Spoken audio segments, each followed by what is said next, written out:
দেখো বন্ধুরা, আজকে মা মুসুর ডালের বড়া ভাজা করে নিচ্ছে। এই যে বড়াগুলোকে ভাজছে, আর এটা আগের দিন রাত্রে মুসুর ডালটা ভিজিয়ে রেখেছিল। তারপরে মা এই যে শিলনোড়া একদম ধুয়ে ধুয়ে পরিষ্কার করে রেখেছে, বেটে নিয়েছে, শিলনোড়াই বেটেছে, কোনো মিক্সিতে বাটেনি।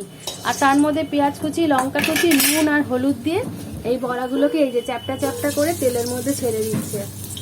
আর এটাই তেলটা রেখে দেবে, গরম গরম বড়া ভাজা তেল দিয়ে আর গরম গরম ভাত দিয়ে খাবো, দারুণ লাগে খেতে। তোমরাও বন্ধুরা এরম করে একবার ট্রাই করতে পারো, দারুণ লাগবে খেতে। কিন্তু মুসুর ডালটা মিক্সিতে অত ভালো হবে না বাটলে, ওটা কিন্তু শিলেই বাটলে ভালো হয়।